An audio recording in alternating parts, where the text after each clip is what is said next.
everybody. It's the 2019 beginning of the year. I've made it this far. Never thought I would make it this far. Oh, but I'm going to keep on going until I don't make it no more. But I've had a good day. Good morning, anyhow. It's good morning. Yep. It's like 9 o'clock in the morning. And I had one laugh, but I didn't show it to you because I didn't film it. That's why. I'm going to have another laugh because that's what I want to do. Is I want to make everybody laugh and have a good time. I want to crack you up, just like a jar said. I crack her up. So hey, what do we got here? Ah, yeah. And then there's Deborah Presley. She did a podcast on Zen art, and I watched that, and it was pretty interesting. It takes a lot of imagination. When you start doing Zen art, you've got to go inside your brain and go to places you don't normally go. So, let's get with a laugh, and then I'm going to talk about Deborah Presley's Zen art and what it brought to my mind. Okay, you don't have nothing to laugh about, do you? You're sitting there watching this and you're like, I don't have nothing to laugh about. Why would I want to laugh? I take life very serious. Well, then you probably got hemorrhoids. Lighten up, start laughing, get rid of them hemorrhoids, go out and do something.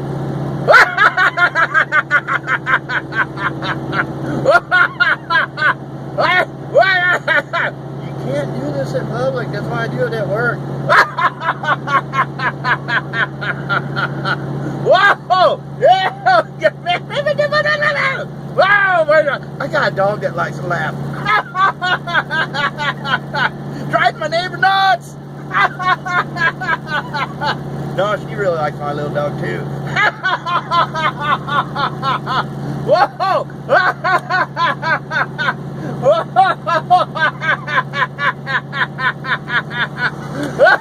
Hey, little car!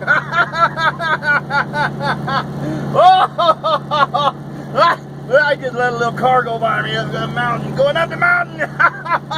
Big trucks go slow up the little mountain. I'm going up a big mountain in a little. No, I'm getting a big truck. Yeah.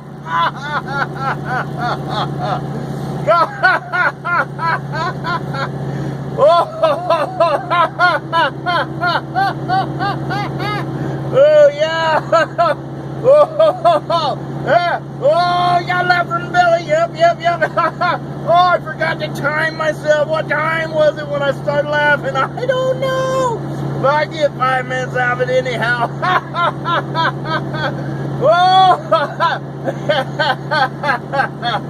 Can you imagine being a banker sitting at your desk going, you got to have a stack of money in front of you just counting away.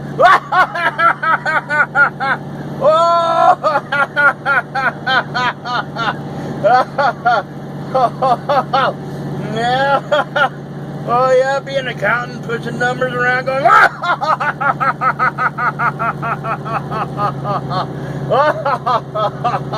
Oh yeah, a Japanese sushi chef chopping away the fish and cooking it. Wouldn't it be great to go to a place like that?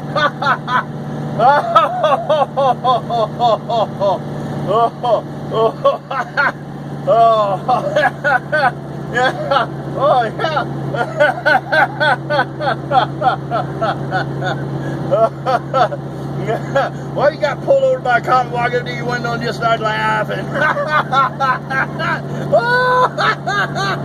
Then walk back to his car, what would you think? I bet you paid more attention to the law because you wouldn't want to get pulled over by that guy again.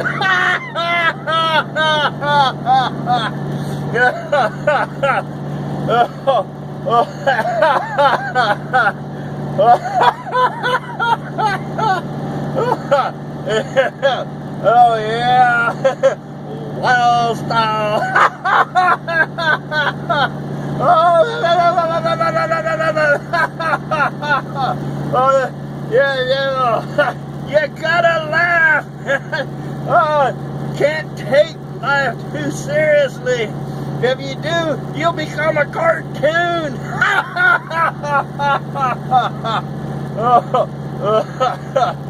Cartoons make a lot of money.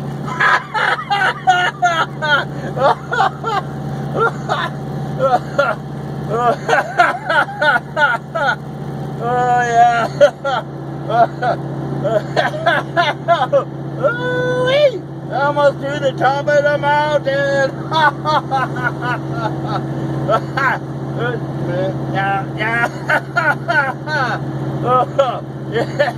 But it's probably been 5 minutes. I don't know. Maybe. Okay. Deborah Presley, Zen art, got me thinking. With Zen art, you got this blank sand, and you gotta put colors, or you can put things on. You got your little rig, doing stuff. But what you're actually doing is digging into your imagination. What makes you at peace? It doesn't have to be a landscaping. It doesn't have to be written words. You know, you just start doing something and see what comes out, because that's what's on your conscience. If you want to think about something relaxing, yeah, you could do a waterfall, a nice meadow, you know, a few deer here and there, and just relax, like being in the countryside, a few flowers, you know. That's your imagination taking you somewhere. Your subconscious, you're seeking peace with yourself. So you do the Zen art. That's a wonderful thing. I was watching Deborah do her thing, and I got to thinking, my motorcycles. It all started with thoughts. I have attained a lot of motorcycles in my life, all by thinking about it. And it started out when I was a little kid. My eldest brother James, he gave me and my other brother Richard a mini bike, a Briggs & Stratton mini bike. This is back in '68.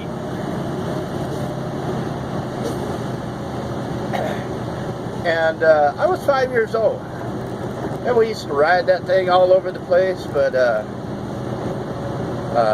even before he gave it to us, I was thinking how cool it would be to have one. And there it is, a thought. I started thinking about something, and I obtained it. Not by direct means, but by indirect means. But it all started, I had a mental concept of something, and then there it was. I got it. And I got to ride it around. We had that thing for a few years. About 5 years, yeah. But we rode it to pieces. There was no rubber left on the tires when we were done on. The clutch was burned up. And we crashed it so many times. Everything on it was bent up.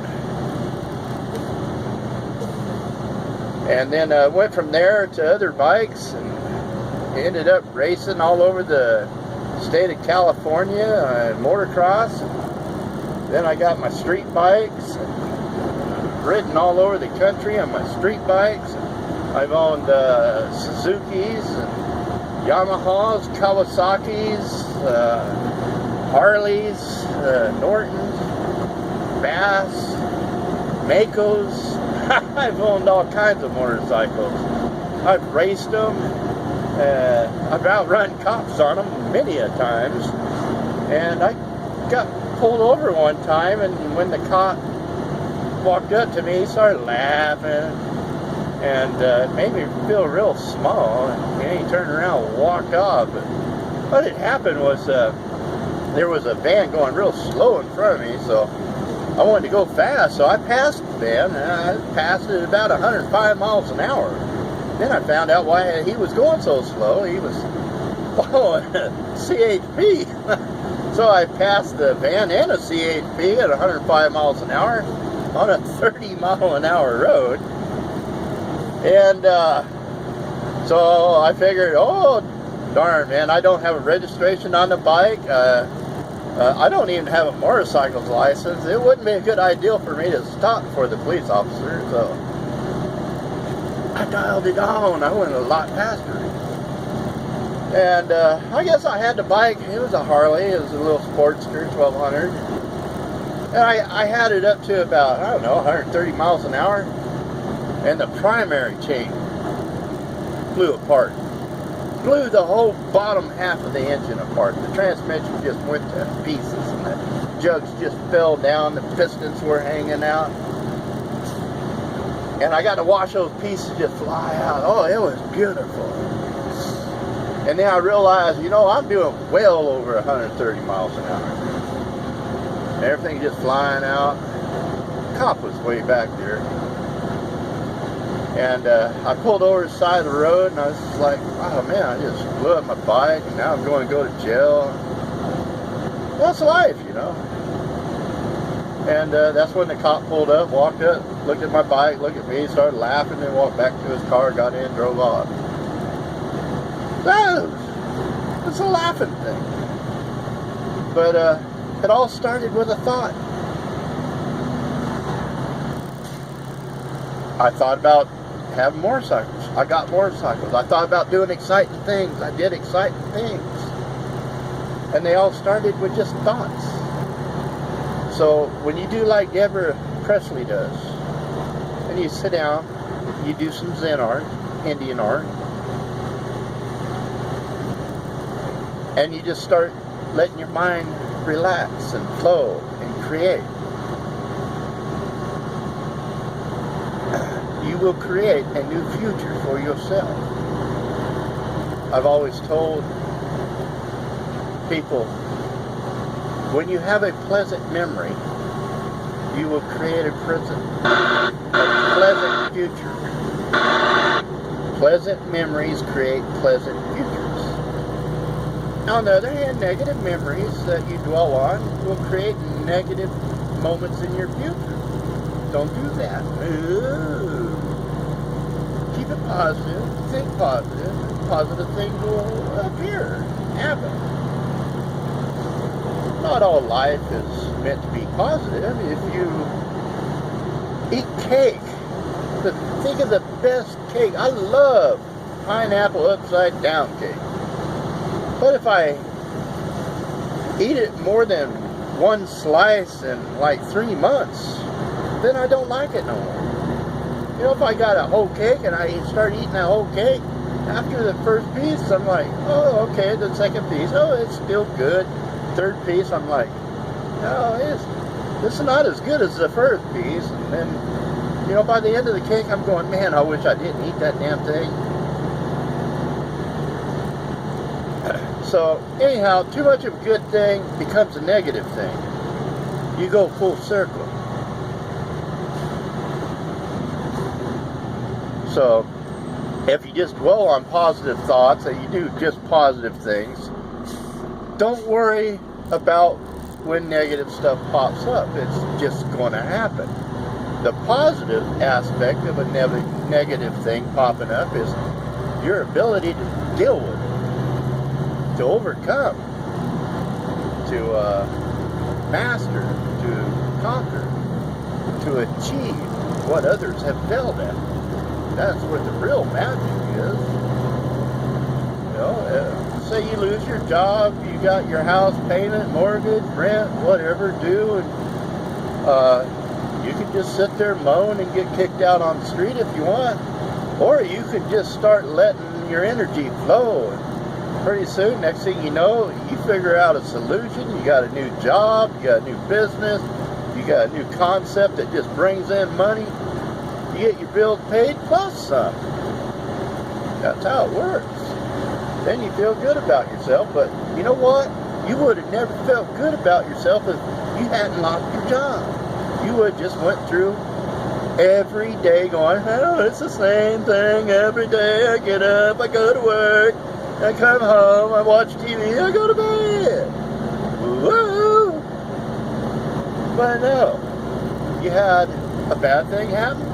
You fought that bad thing, you won, you feel good about yourself, you have good experience, you learned something new, everything's wonderful. but you wouldn't have known it if a bad thing didn't happen. That's the way life is. You can't have all positive without some negative. Like I say, you'll never realize you're having a good day unless you've had a bad day. You've got to have comparisons. You've got to have contrast in your life. If you don't, you get sick of watching a black and white movie. Yeah, you want to know what the color of her skin was. Was she really tanned or was she olive skin? You don't know. You don't have a color TV. So, you need a little bad in your life to notice the lots of good in your life. So just laugh about it. You got no reason not to.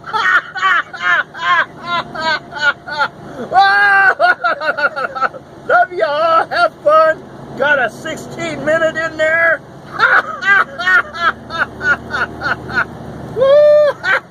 Hey, Bruce.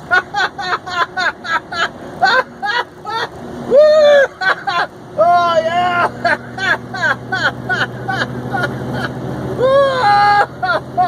Hey, Rex. Keep up with it. Keep up with the conspiracies. I'm going to give me a hat one of these days. Give me a gold one. Oh, see ya.